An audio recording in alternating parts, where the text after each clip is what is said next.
Hello everyone, welcome to my channel. आज हम इस वीडियो में डाइन्स के बारे में डिटेल में डिस्कस करेंगे, जो अगेन एक और इम्पॉर्टेंट ऑर्गेनिक कंपाउंड है। सो इस पर्टिकुलर वीडियो में डाइन्स क्या होता है, इसका बेसिक कॉन्सेप्ट, इसके तीन important type, cumulated dance, conjugated dance and non conjugated dance क्या होते हैं, इसको डिटेल में डिस्कस करेंगे एंड इसके मेथड ऑफ प्रिपरेशंस को समझेंगे। तीन इंपॉर्टेंट मेथड ऑफ प्रिपरेशंस, जिसमें pyrolysis of cycloalkanes, dehydrogenation of alkanes and dehydrohalogenation of dihaloalkanes के द्वारा डाइन्स किस प्रकार से प्रिपेयर किया जाता है, इसके मैकेनिज्म को डिटेल में डिस्कस करेंगे एंड ये प्रॉपर नोट्स आपको प्रोवाइड करूंगा, जो आपके बीएससी सेमेस्टर एग्जाम्स के प्रिपरेशंस के लिए बहुत हेल्पफुल होगा। सो स्टार्ट करते हैं डाइन्स क्या होता है इसके बेसिक डेफिनेशन से। So a dienes is an organic compound that contains two double bond between carbon atoms. The general formula for a dienes is CnH2n-2, similar to alkenes but with an extra double bond। ठीक है, तो dance एक organic compound है जिसमें carbon atoms के बीच दो double bond पाए जाते हैं। इसका जनरल फॉर्मूला अगर हम देखें तो ये होता है CnH2n-2, जो एल्कीन्स के बराबर होता है। बस डिफरेंस ये है कि एल्कीन्स में सिंगल डबल बॉन्ड होते हैं और डाइन्स कंपाउंड में दो डबल बॉन्ड होते हैं। ठीक है, कार्बन एटम्स के बीच में। आगे एग्जांपल्स में हम देखेंगे, तो बेसिक डेफिनेशन में आपको ये ध्यान रखना है, डाइन्स एक ऑर्गेनिक कंपाउंड है जिनमें कार्बन एटम्स के बीच दो डबल बॉन्ड पाए जाते हैं। ठीक है, अब इसके क्लासिफिकेशन हम देखते हैं, टाइप्स देखते हैं। So dienes are classified into the following three groups depending on the relative position of double bond. ठीक है, तो जो डबल बॉन्ड है, दो डबल बॉन्ड पाए जाते हैं डाइन्स के स्ट्रक्चर में, तो जो ये डबल बॉन्ड उनका पोजीशंस किस प्रकार से है, उस आधार पर डाइन्स को जो है तीन पार्ट में डिवाइड किया गया है। ठीक है, तीन टाइप्स में डिवाइड किया गया है। जैसे पहला टाइप है क्यूमुलेटेड डाइन्स। क्या होता है, if the double bond are adjacent to each other the dienes are called cumulated dienes. ठीक है, तो बेसिकली डबल बॉन्ड एक ही कार्बन से जुड़े होते हैं, ऐसे टाइप के जो कंपाउंड हैं उनको क्यूमुलेटेड डाइन्स कहा जाता है। जैसे यहाँ पे एग्जांपल है एलिन्स का। ठीक है, प्रोपाडाइन का है ये, जिसमें आप देख सकते हैं ये जो एक डबल बॉन्ड है, ये दूसरा डबल बॉन्ड है, दोनों डबल बॉन्ड जो है सेम कार्बन से जुड़े हुए हैं। तो ऐसे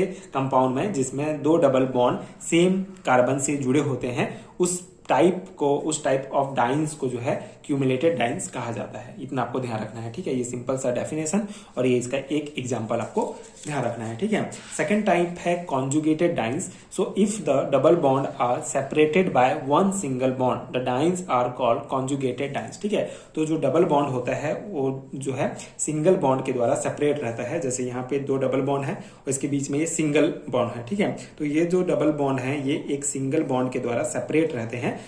जैसे यहाँ पे कोई सिंगल बॉन्ड नहीं था इन दोनों के बीच में, इसी कार्बन से ये दोनों डबल बॉन्ड जुड़े हुए थे, लेकिन यहाँ पे क्या होता है, कॉन्जुगेटेड डाइन्स में बीच में एक सिंगल बॉन्ड पाया जाता है, जिससे ये दोनों डबल बॉन्ड जो है वो सेपरेट रहते हैं। तो इस टाइप के डाइन्स को कॉन्जुगेटेड डाइन्स कहा जाता है। इसके एग्जांपल्स जैसे 1,3-ब्यूटाडाइन्स और 1,3-पेंटाडाइन्स। ठीक है, इसमें भी दो डबल बॉन्ड एक सिंगल बॉन्ड के द्वारा सेपरेटेड है। तो ये हो गया हमारा कॉन्जुगेटेड डाइन्स का example.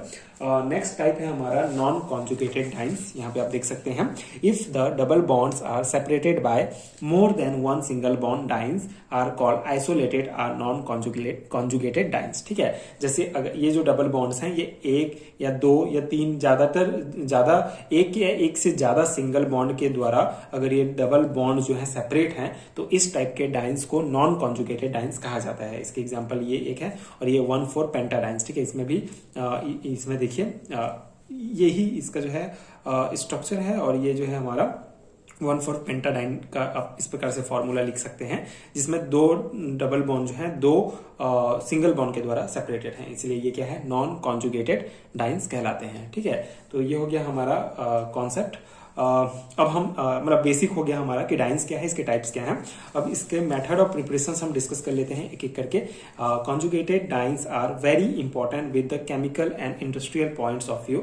Some of important method of preparing them are as follow. ठीक है, तो जो कुछ इंपॉर्टेंट मेथड ऑफ प्रिपरेशन हैं, मेथड्स हैं जिसके द्वारा डाइन्स को हम प्रिपेयर कर सकते हैं। डाइन्स बहुत ही इंपॉर्टेंट है। ठीक है, ये बेसिकली कॉन्जुगेटेड डाइन्स जो है हमारा, उसके प्रिपरेशन की बात हो रही है। ठीक है, उसके मेथड्स डिस्कस डिस्कस कर रहे हैं प्रिपरेशंस की, जो हमारा क्यूमुलेटेड और नॉन कॉन्जुगेटेड डाइंस है उसका प्रिपरेशन नहीं, बल्कि कॉन्जुगेटेड डाइंस जो है, जो डबल बॉन्ड सिंगल बॉन्ड के द्वारा डिवाइडेड रहते हैं, सेपरेट रहते हैं, उस टाइप के जो डाइंस होते हैं उसके मेथड ऑफ प्रिपरेशन है।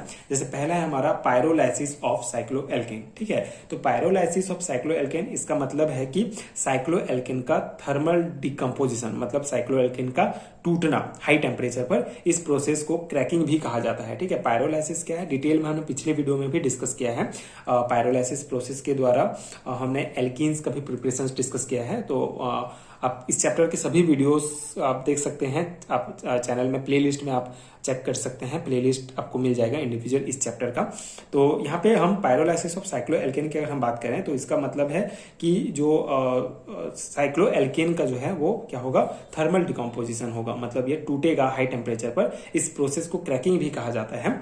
सो अगर हम जनरल कॉन्सेप्ट देखें तो जब साइक्लोएल्केन को हीट दिया जाता है, ठीक है, अगर हम जनरल कॉन्सेप्ट देखें, पायरोलाइसिस कॉन्सेप्ट को समझें, तो जब साइक्लोएल्केन को हीट दिया जाता है 500 से लेकर 800 डिग्री सेल्सियस तक, तो उनके कार्बन कार्बन बॉन्ड ब्रेक हो जाते हैं और छोटे हाइड्रोकार्बन्स में कन्वर्ट हो जाते हैं, जैसे एल्कीन्स, हाइड्रोजन गैस, या कभी कभी एल्केन्स में भी चेंज हो जाते हैं।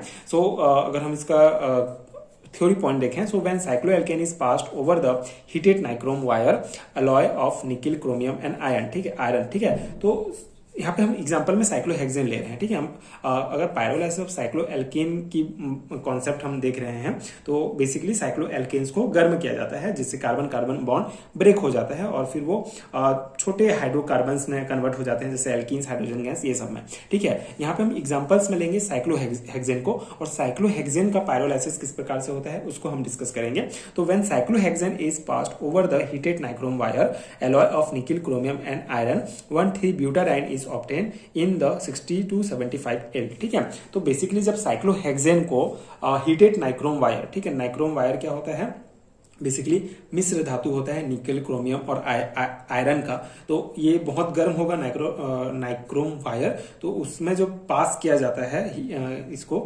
गर्म नाइक्रोम वायर में पास किया जाता है साइक्लोहेक्सेन को, तो हमको 1,3-ब्यूटाडाइन प्राप्त होता है। ठीक है, जैसे यहाँ पे ये रिएक्शन दिया गया है, ये हमारा साइक्लोहेक्सेन है, इसको नाइक्रोम वायर जो गर्म होगा उसमें अगर हम गुजारते हैं साइक्लोहेक्सेन को, तो हमको इथीन प्राप्त होगा, साथ ही साथ 1,3-ब्यूटाडाइन प्राप्त होता है। ठीक है, 1,3-ब्यूटाडाइन, यहाँ पे आप देख सकते हैं ये हमारा कॉन्जुगेटेड डाइंस है, दो डबल बॉन्ड के बीच में एक सिंगल बॉन्ड प्रेजेंट है। ठीक है, इस डबल बॉन्ड को सिंगल बॉन्ड सेपरेट कर रहा है, तो ये हमारा 1,3-ब्यूटाडाइन प्राप्त होता है साइक्लोएल्केन्स के पायरोलाइसिस से। ठीक है, साइक्लोहेक्सेन के पायरोलाइसिस से।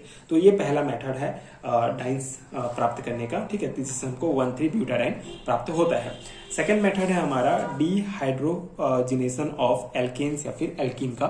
सो when n butane is passed over heated chromium oxide alumina catalysed or 1 butene or 2 butene over nickel calcium phosphate chromium oxide catalyst 1,3-ब्यूटाडाइन इज ऑब्टेन। ठीक है, अब यहाँ पे देखिए डिहाइड्रोजिनेशन का मतलब होता है कंपाउंड से H एटम, ठीक है, हाइड्रोजन एटम को निकालना। ठीक है, तो जब हम when n butane is passed over heated chromium oxide alumina catalyst are 1 butane or 2 butane is passed over the nickel calcium phosphate chromium oxide as a catalyst. ठीक है, तो देखिए दोनों रिएक्शंस को एक साथ यहाँ पे थ्योरी में लिखा गया है। जब हम एन ब्यूटेन को या फिर एन ब्यूटेन को हम गर्म करते हैं क्रोमियम ऑक्साइड एल्यूमिना कैटलिस्ट की उपस्थिति में, और 1 ब्यूटेन या 2 ब्यूटेन को हम गर्म करते हैं nickel calcium phosphate chromium oxide catalyst की उपस्थिति में, तो हमको 1,3-ब्यूटाडाइन प्राप्त होता है। दोनों केस में प्राप्त होता है, बस इसमें अलग अलग कैटलिस्ट यूज किया गया है। ठीक है, अलग अलग टेम्परेचर पर इसको गर्म किया जाता है, लेकिन दोनों रिएक्शन में हमको 1,3-ब्यूटाडाइन प्राप्त होता है। ठीक है, तो इस प्रकार से यहाँ पे अगर आप रिएक्शन में देखेंगे, बेसिकली ये जो CH3 है, यहाँ से एक हाइड्रोजन निकलेगा, यहाँ से एक हाइड्रोजन निकलेगा, यहाँ से एक हाइड्रोजन और यहाँ से एक हाइड्रोजन निकलेगा। तो यहाँ से एक हाइड्रोजन निकला तो यहाँ पे CH2 आ जाएगा, और यहाँ पे एक हाइड्रोजन तो यहाँ पे CH आ जाएगा, और एक H2 जो है एटम बाहर निकल गया। उसके बाद यहाँ से एक H और यहाँ से एक H, तो एक और H2 एटम बाहर निकल गया, तो 2H2 जो है हमारा बाहर निकल जाएगा, और यहाँ पे डबल बॉन्ड आ जाएगा, यहाँ पे डबल बॉन्ड। कैसे, देखिए यहाँ से एक हाइड्रोजन गया तो उसका एक इलेक्ट्रॉन यहाँ पे बचा, यहाँ से एक हाइड्रोजन गया तो एक इलेक्ट्रॉन यहाँ पे बचा, तो बेसिकली ये दोनों इलेक्ट्रॉन मिलकर डबल बॉन्ड यहाँ पे बना लेंगे, सेम यहाँ पे भी डबल बॉन्ड आ जाएगा। इस प्रकार से हमको 1,3-ब्यूटाडाइन जो है प्राप्त हो जाता है। अगर यहाँ पे रिएक्शन देखें तो यहाँ पे भी सेम है, यहाँ से भी एक H2 एटम बाहर निकलेगा और हमको 1,3-ब्यूटाडाइन प्राप्त होगा, और यहाँ से एक H2 एटम निकलेगा और हमको 1,3-ब्यूटाडाइन प्राप्त होगा। ठीक है, तो इस प्रकार से डिहाइड्रोजिनेशंस ऑफ एल्केन्स या एल्किन्स के थ्रू जो है हम इस प्रकार से डाइन्स प्राप्त कर सकते हैं। ठीक है, तो ये हो गया हमारा second method of preparation. Third method of preparation अगर हम देखें तो डिहाइड्रोहेलोजिनेशन ऑफ डाईहेलोएल्केन्स। ठीक है, तो डाईहेलोएल्केन्स बेसिकली कंपाउंड है जिसमें दो हेलोजेंस एटम प्रेजेंट होते हैं। ठीक है, डाईहेलोएल्केन्स मतलब ऐसा कंपाउंड जिसमें दो हेलोजन एटम्स होते हैं, और डिहाइड्रोहेलोजिनेशंस का मतलब होता है कि हाइड्रोजन हेलाइड्स निकालकर डाइन्स बनाया जाता है। ठीक है, जैसे 1,3 और 1,4 dichlorobutane when heated with alcoholic caustic alkalies form 1,3-ब्यूटाडाइन। ठीक है, अब यहाँ पे क्या होगा, जैसे कि अगर हम 1,3 या फिर 1,4 डाईक्लोरोब्यूटेन को अगर हम गर्म करते हैं अल्कोहलिक कॉस्टिक एल्केलीज की उपस्थिति में, तो हमको फिर 1,3-ब्यूटाडाइन प्राप्त होता है। ठीक है, यहाँ पे बेसिकली यहाँ से एक Cl, यहाँ से एक Cl निकलेगा, और ये हमारा यहाँ से एक कार्बन बाहर निकलेगा, तो और यहाँ से एक कार्बन बाहर निकलेगा, तो 2HCl जो है यहाँ से हमारा बाहर निकल जाएगा और हमको 1,3-ब्यूटाडाइन प्राप्त हो जाएगा। ठीक है, सेम यहाँ पे भी 1,4 डाईक्लोरोब्यूटेन में भी हमारा 2HCl बाहर निकलेगा और हमको 1,3-ब्यूटाडाइन प्राप्त होगा। ठीक है, तो इस प्रकार से आप 1,3 डाईक्लोरोब्यूटेन या 1,4 डाईक्लोरोब्यूटेन को अगर हम किसकी उपस्थिति में, अल्कोहलिक कॉस्टिक एल्केलीज की उपस्थिति में गर्म करते हैं, तो हमको ये डाइन्स प्राप्त होता है। ठीक है,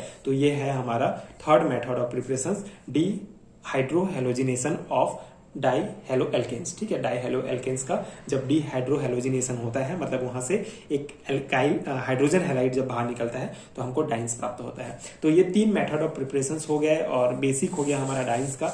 आई होप आपको समझ में आ गया होगा, इंपॉर्टेंट है सेमेस्टर एग्जाम्स के पर्सपेक्टिव से, बेसिक टॉपिक है। अगर आप अब बीएससी की तैयारी कर रहे हैं तो आपको ये टॉपिक्स और ये कॉन्सेप्ट जो है आना चाहिए। तो आई होप कि आपको समझ में आ गया होगा। अगर मैं हैंड रिटन नोट्स की बात करूं तो अगर आपको बीएससी या एमएससी लेवल के एग्जाम्स के लिए हैंड रिटन नोट चाहिए, बीएससी सेमेस्टर एग्जाम्स के लिए या एमएससी सेमेस्टर एग्जाम्स के लिए, तो नीचे डिस्क्रिप्शन बॉक्स में आपको पीडीएफ स्टोर का लिंक मिलेगा, आप चेक कर सकते हैं। वहां से आप हैंड रिटन नोट्स डाउनलोड कर सकते हैं जो आपके एग्जाम प्रिपरेशन के लिए बहुत हेल्पफुल होगा। Thank you so much for watching.